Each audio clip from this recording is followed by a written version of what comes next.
ont marqué leur temps par rapport à la parole de Dieu qui sortait de leur bouche. Salomon, pour lui, était normal qu'il soit riche car lui il était un roi. Un pasteur peut bien s'habiller, mais faites attention, il ne faut pas être une occasion de chute pour tes fidèles. Et pendant le culte, le pasteur numéro 1 parmi ces 5 pasteurs nous a dit que chacun de nous devait prendre 15 minutes pour prêcher. Et j'ai demandé au pasteur si je peux prendre mes 15 minutes pour témoigner et il a accepté. Avec une cravate à la place de ma ceinture, je me suis levé pour parler. Et pendant que je parlais, il y avait le pasteur qui m'avait interprété, et pendant que je rendais mon témoignage, j'ai remarqué 2 choses dans la salle. Les gens pleuraient lorsque je parlais, et d'autres tremblaient en m'écoutant. Et lorsque j'ai fini de rendre mon témoignage, j'ai remis le micro au dirigeant et dit Dieu vous bénit, et je suis allé m'asseoir à ma place devant où il y a des pasteurs. Dès que je suis allé m'asseoir, le Saint-Esprit est descendu dans la salle et les gens parlaient en langue et presque toute la salle était mouvementée, et le pasteur titulaire dit au dirigeant, dis-leur de se taire car l'esprit des prophètes est soumis aux prophètes. Pendant que le pasteur parlait, le dirigeant avait le micro en main mais il n'arrivait pas à parler. Et les pasteurs qui étaient assis disaient au numéro 1 arrête de dire ceci car c'est l'esprit de Dieu. Et pendant que les gens parlaient en langue, un coup tous sont arrêtés et il y a eu silence dans la salle.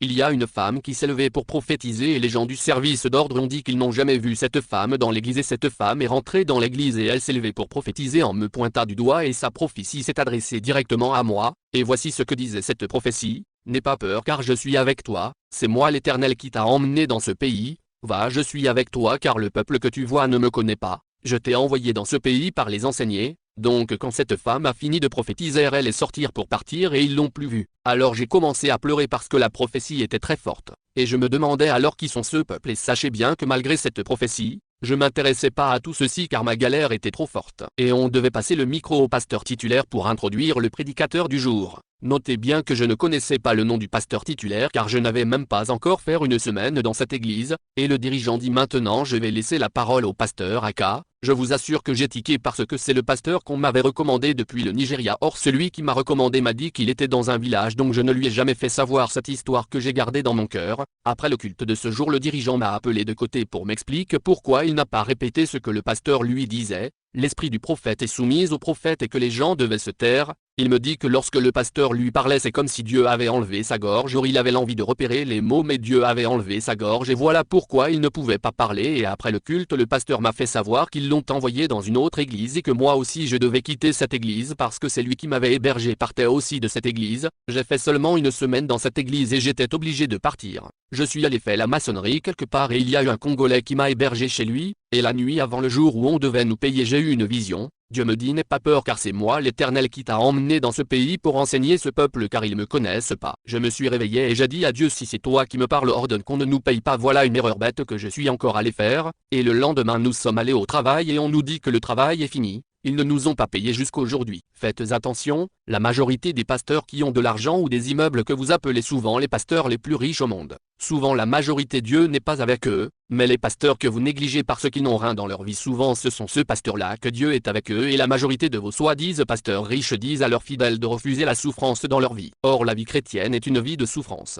Un chrétien qui refuse de souffrir avec Jésus n'a pas de place au paradis. Tu ne veux pas. Si tu veux suivre Jésus, le diable doit te combattre. Tu peux tous perdre sur la terre mais il ne faut jamais rater le paradis. Je n'ai pas dit que toutes les souffrances viennent de Dieu, mais il y a d'autres souffrances qui viennent aussi de Satan. Mais cela est dur à ton comportement, et je suis allé dans une autre église toujours en Côte d'Ivoire, et le pasteur ne voulait même pas m'héberger mais il avait une femme congolaise qui faisait partie des donateurs de cette église, c'est elle qui a imposé à ce pasteur et c'est là qu'il m'a accepté. Et par là j'ai constaté qu'effectivement il y a un problème dans les églises dans ce pays, et j'ai constaté aussi que dans ce pays l'église n'établissait pas des gens pasteurs mais ce sont les gens eux-mêmes qui s'établissent pasteurs en passant par les écoles de théologie. J'ai vu aussi des gens qui ont fait seulement 5 mois dans la vie chrétienne et qu'ils deviennent pasteurs en passant par la théologie, et la remarque que j'ai fait dans cette église où on prie, on ne peut pas prier seul la nuit car tu as l'impression qu'il y a des esprits dans la salle. J'ai commencé maintenant à examiner le comportement des chrétiens et j'ai eu l'impression que ce sont des sorciers et des procédés qui ont rempli les églises. Et il y a eu un pasteur qui a rendu un témoignage dans l'église où on était, on dise que lui il est jumeau et qu'il est sorcier, qu'il connaît la France tout entier dans sa main, et ce pasteur dit qu'aujourd'hui Dieu l'a appelé, mais quand on lui demandait qui t'a délivré, il n'y a pas quelqu'un qui l'a délivré. Et je vous assure que j'ai vécu l'enfer dans cette église.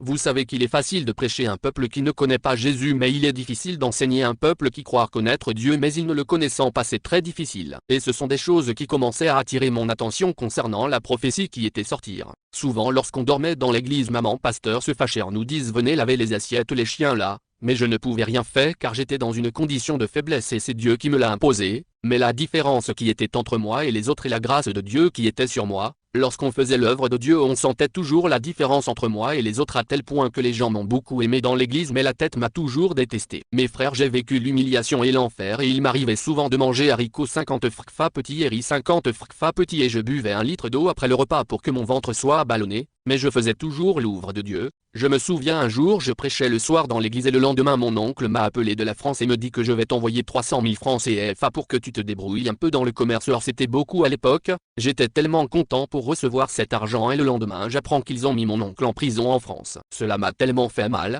et depuis ce jour-là mon oncle ne voulait même plus m'aider. Il avait l'impression que c'était moi qui lui avais apporté la poisse. Je vous l'assure que la seule chose qui me fissait expirer était la promesse que Dieu m'a faite car comme je l'ai dit, un désert sans la promesse de Dieu tu ne peux pas aller loin car c'est la promesse de Dieu qui fait vivre celui qui vit un moment de désert ou de galère. Je vous assure que c'est là que j'ai la remarque que presque toutes les personnes chrétiennes ou païennes que j'ai parlé avec, la majorité étaient des possédés ou des sorcières et la majorité passe la nuit dans l'eau avec Mami Wata. Il y a d'autres que j'ai échangé avec elles ont de l'argent et des voitures mais lorsque tu causes avec elles sur leur vie secrète elles te diront clairement que ce sont leurs maris de nuit qui leur donnent de l'argent dans leurs rêves quand elles dorment, et lorsqu'elles se réveillent cet argent est dans leurs mains. Or nous on pensait que c'est lorsque tu dors et tu fais un rêve que tu sors avec une femme, c'est là que tu as un mari de nuit mais ce n'est pas le cas. Or ce sont des rêves lorsque tu as envie d'une fille alors tu la vois dans tes rêves et non un mari de nuit. Autre remarque aussi que j'ai fait est que presque la majorité ont des troisièmes yeux spirituels. Cela veut dire qu'ils voient dans le monde spirituel et non seulement car ils causent aussi avec des esprits. Cette personne peut t'expliquer ta vie exactement et il va te faire croire que c'est Dieu or ce n'est pas Dieu. Et la majorité d'eux sont devenus des pasteurs sans formation. D'autres pasteurs te diront qu'ils étaient sorcières mais quand tu les demanderas qui t'a délivré ils te diront personne,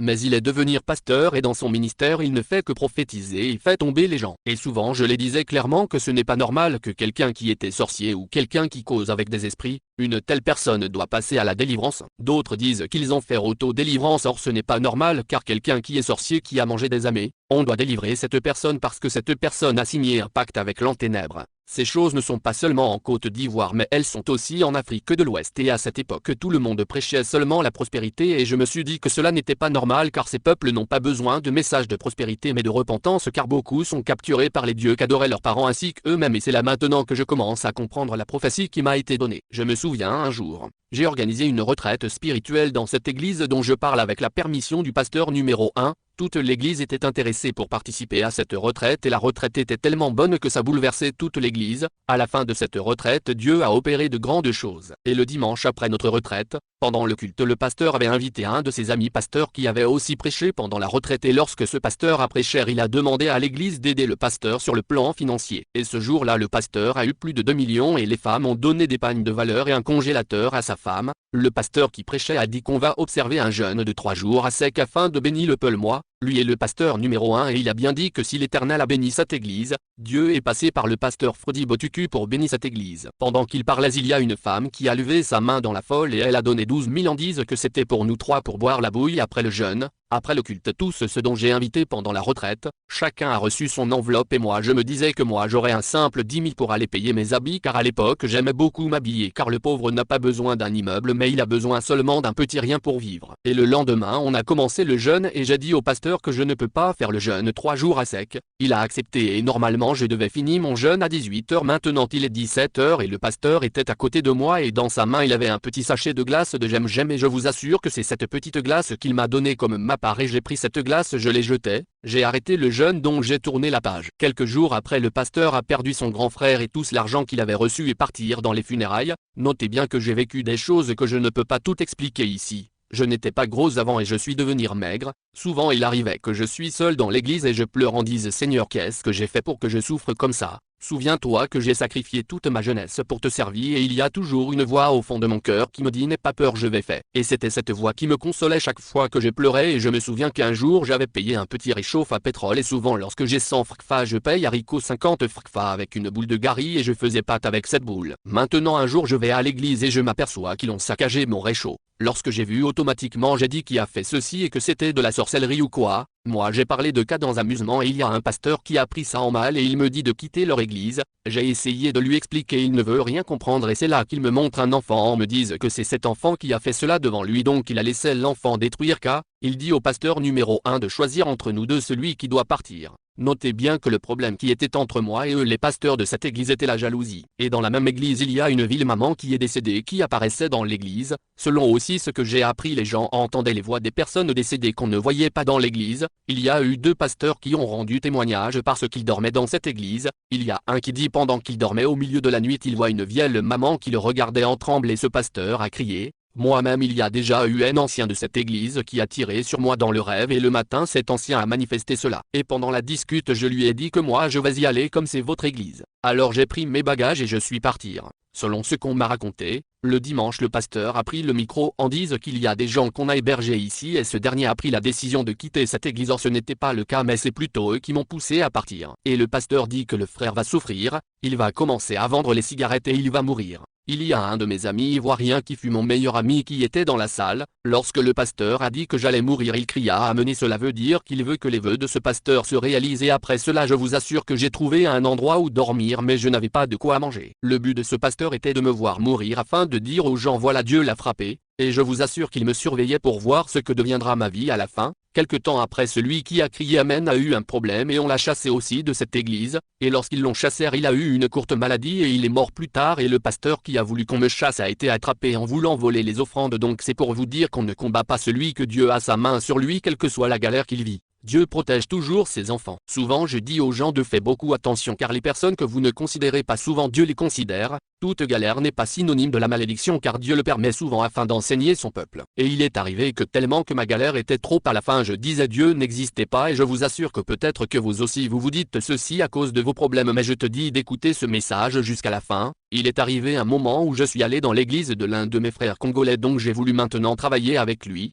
L'église était vide au début mais peu après l'église était remplie mais j'ai constaté une chose, le pasteur était escroc et un menteur, ce genre de pasteur même s'il te dit bonjour il faut sortir pour voir s'il fait vraiment jour. Un jour nous sommes allés rendre visite à une sœur qui finançait l'église cette dernière était togolaise, c'était après le culte moi j'avais faim nous sommes allés chez cette sœur et elle a demandé au pasteur tu veux manger quoi et le pasteur lui dit qu'il veut manger un poisson braisé avec du couscous et j'ai tiqué parce que le pasteur ne connaissait pas la nourriture qui était dans cette maison je vous assure 10 minutes après la femme nous a envoyé un poisson braisé chaud avec tout ce que le pasteur a demandé et cela m'a effrayé et je me suis posé une question dans mon cœur, on est où là? Je ne savais pas d'où venait cette nourriture mais j'ai mangé. Et un autre jour moi et un frère nous sommes allés rendre visite à cette même sœur congolaise et la sœur nous a accueillis et elle nous a donné des œufs grillés et je vous assure tellement que c'était beaucoup j'ai mangé ensuite nous sommes allés dans le salon et cette nourriture m'a fait beaucoup parler. Maintenant dans la causerie cette femme nous a raconté une histoire en nous disant qu'un jour son mari était seul dans cette maison était seul dans la maison et son mari est allé prendre l'eau dans la cuisine à son retour il trouve sa tante qui est au Togo qui est assise dans son salon à Abidjan qui le regardait et la femme me dit que lorsqu'il a vu sa tante il n'a pas eu peur mais il a souri et il est passé. Lorsqu'elle a dit cela toute la nourriture est quittée en moi et j'ai sûr qu'il avait un problème spirituel dans cette maison. Après plusieurs questions et réponses cette femme m'avoue que son mari est franc-maçon et elle aussi est franc-maçon. Lorsqu'un pasteur vient chez elle l'aide financièrement mais elle va te pousser à sortir avec elle et lorsque tu acceptes elle détruire ta vie et elle te tue. C'est comme ça qu'elle tue les pasteurs et malgré ma galère j'ai dit au frère qui m'a accompagné de ne plus mettre ses pieds chez cette femme mais ce frère est passé dans mon dos pour aller voir cette femme en la demande de l'aider financièrement. Cette femme a détruire la vie de ce frère, c'est pour te dire que ce n'est pas tous ceux qui ont de l'argent dans l'église que Dieu a béni car il y a beaucoup d'infiltrés qui font semble afin de nous détruire donc j'étais obligé de quitter ce pasteur car il était louche. Avec un frère, souvent on partait payer le pain couché à la boulangerie et les boulangers se moquaient de nous souvent et la seule chose qui me donnait l'envie de vivre est promesse de Dieu. Je vous assure que la vie chrétienne n'est pas celle que vos pasteurs vous présentent mais c'est une vie de combat et si tu as une vision plus élevée dis-toi que tu vas subir plus que ça et j'étais prêt à me tuer car la vie ne m'intéressait plus mais quand on servait Dieu les gens sentaient la différence entre moi et eux. Le désert est normal dans la vie d'un enfant de Dieu mais s'il n'y a pas la promesse de Dieu tu vas mourir. À chaque élévation il y a un prix à payer et moi qui ai même